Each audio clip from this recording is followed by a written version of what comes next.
So welcome to my vlog for Healthy Choices PH.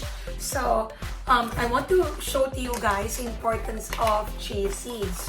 So sa chia seeds natin, actually this is available in healthychoices.ph. You can order yours if you don't have any. So anyway, so chia seeds is one of the greatest superfoods that's available right now. So alam ko na parang, wait, parang ito na ba yun, di ba? So actually, chia seeds, fun fact, chia seeds has 5 times more calcium than milk. Ganun siya katindi.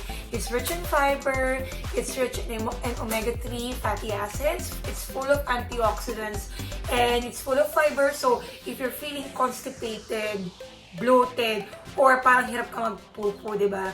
So this could really help you guys, especially if you're doing keto. It's a healthy source of protein and fats. So kung wala kang flax seeds, I think, in my experience, this is cheaper than flax seeds. So, ito siya. So, actually, medyo nahihirapan pa akong i-take siya everyday kasi I'm doing lazy, partially, keto, whatever. So, anyway, medyo nahihirapan ako siyang inumin kasi hindi ako kumakain ng sago. Di ba? Parang hirap. Kumakain ako ng okra pero hindi ako kumakain ng sago. Weird. So, anyway, nag-expand kasi siya sa water. So, yun yung isa sa mga amazing benefits niya kung bakit you will feel fuller for a longer period of time. So, if you have a lot of cravings, sweet cravings like me, or nahirapan ka mag-intermittent fasting kasi mabilis kang magutom, this is the best answer for you guys. So, another tip is lemon. So, lemon is rich in vitamin C, obviously. So, if you combine this both together, chia seeds at saka ng lemon water mo, is one of the best drinks that you could drink kapag umaga, especially on an empty stomach. So, personally, I cut lemon slices kapag sa gabi na, and then I soak it overnight in a pitcher of water, and then yun ang iniinom ko bago ko mag-workout. So, pagkagising ko sa umaga, lemon water automatically, during nag-workout ako, ito yung iniinom ko. Kasi especially right now, naman sa panahon ngayon, kailangan mong i-boost yung immune system mo. So, this is one of my daily natural way to get vitamin C. Now, kung gusto mo na mas relaxing way, it's also available in healthychoices.ph or in Titas of Manila. So the link will be posted below the description or here in this video. You could check out the products there. It's amazing. So we have this dehydrated fruit slices. Ayan. Okay? So iba't ibang klase siya. So we have orange slices, lime, and lemon slices. So, yan.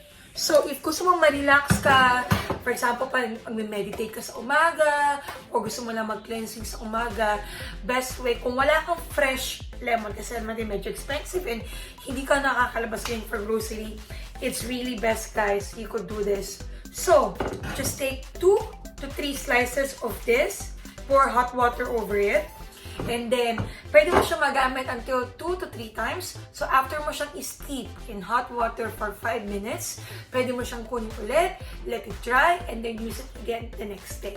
Okay? So, again guys, so we have dehydrated citrus slices. So, now, ang recommended use of chia seeds per day is 2 tablespoons. So, pag sa drink, dahil medyo nag-a-adjust pa ako, hindi pa ako sanay masyadong uminom ng chia seeds. So, I only use 1 tablespoon. Okay? And I let it soak and mix it with my lemon water. So, hayaan mo siyang mag-soak, hayaan mo siyang mag-expand ng 5 to 10 minutes para sa full effect niya. And then, iinumin mo siya. Preferably with a straw kung nahihirapan kang indukin yung expanded na chia seeds. But, for me, I just drink it straight. So, there you go. Lemon slices with chia seeds. So, again guys, this is best taken kapag umaga, first thing in the morning, without meals, empty stomach. Ito, inumin mo to make you feel fuller longer and para maging successful ka sa intermittent fasting mo. And also, by the way, tip lang, no, you cannot reuse the lemon slices for another drink after 24 hours kasi magiging acidic yung water. So, don't overuse your lemon slices, lalo na yung fresh ones kasi may mga nagko-comment, ay, naging acidic ako kasi ininom ko. Minsan kasi we have the tendency to go with the trend without even researching. So again, do not overuse it. I will make a separate video about it, kung paano mo pwedeng gamitin yung mga lemon slices mo for cleaning or other useful stuff. Kasi, syempre, di ba, gusto natin maging efficient tayo, sustainable lifestyle, sustainable living, and also, para mas cheaper, di ba, mas makasave tayo for everyday use natin. So, okay. Guys, thank you again. Please like and subscribe our channel for more tips and videos about keto products, vegan products, and how you could use them for everyday use. How can you use blah, blah, blah. How could you could use them for everyday living. Char. So yan guys, thank you. Again, check the descriptions and links below. It will be posted there kung saan nyo pwede mabili yung chia seeds and citrus fruit slices if you don't have any at home.